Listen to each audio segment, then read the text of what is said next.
my father was, this was the last 5 days of his life. He did hospice care at home, so he was out. And he didn't die yet in this painting, but I took these photos where she's leaning over talking to him, and she didn't understand he was dying. She thought he was just sick, and she was saying, Harold, try to get better. You can work through this, just have to try hard, and she was just saying until she sat there and talked to him for about an hour.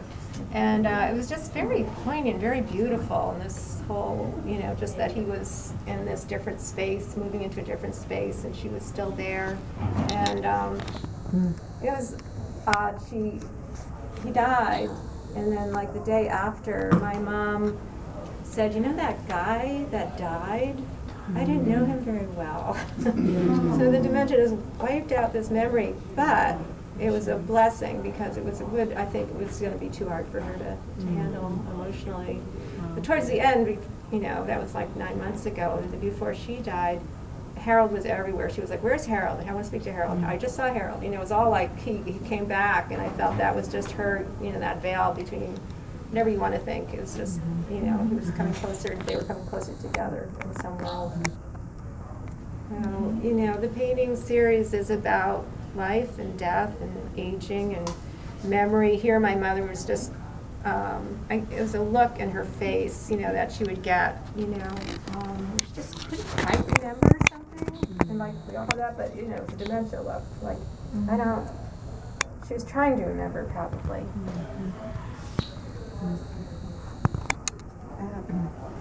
There was something else that was nice after Charlotte passed. Said, we continued as a family to touch Kiki and rub her back and keep her physicality going. Yeah, she needed. She really needed it and made her very happy. Just my sister Sandy. I say thank you for that. Abbie, one of the things that makes that painting very striking to me is that color palette is cooler than the other paintings. It gives you the sense that something has changed. This is after Harold. I don't know if you actually took that after Harold was gone, but it has that feeling. Oh, right, that she's reminiscing or something. Like there's an absence. Yeah, it is cool. Yeah.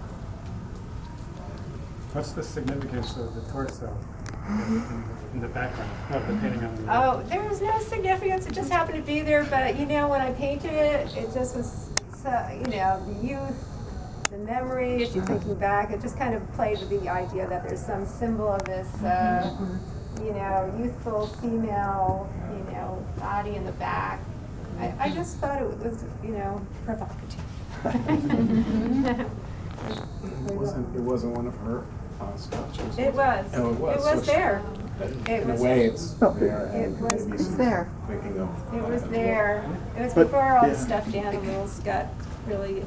My mom started collecting stuffed animals, so some later images. There's all these stuffed animals. Who made the sculpture? I don't know if anyone. It's one of those plaster casts like they have in art school for people. We grew up with it. It's been in our house since I can remember. It's part of our household. It's a plaster Your mom cast. didn't make it. No. Okay. She could have. But she didn't.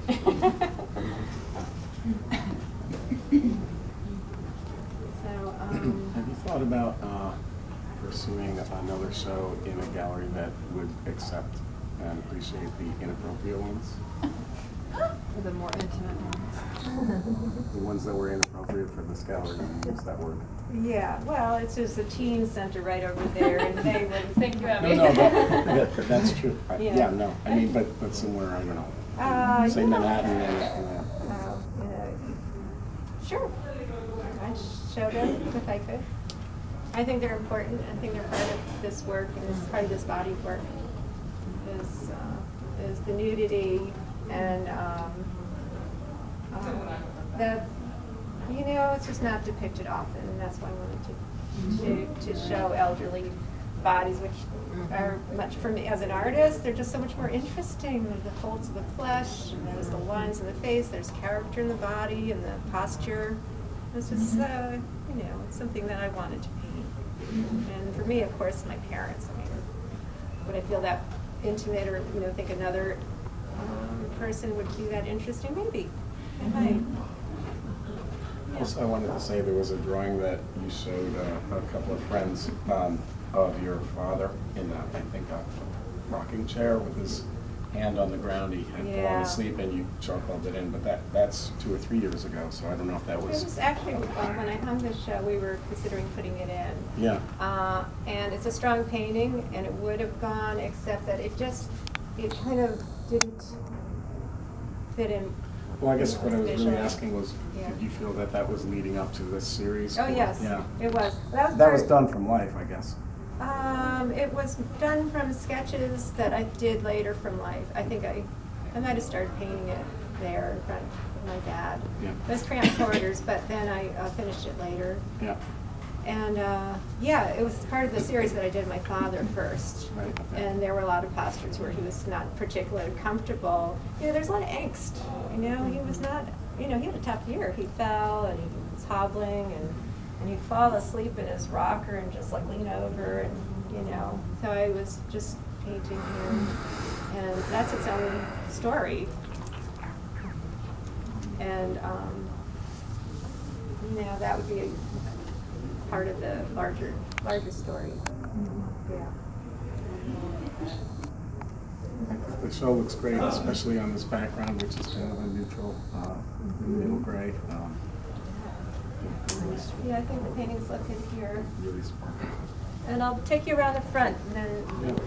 wrap it up, maybe?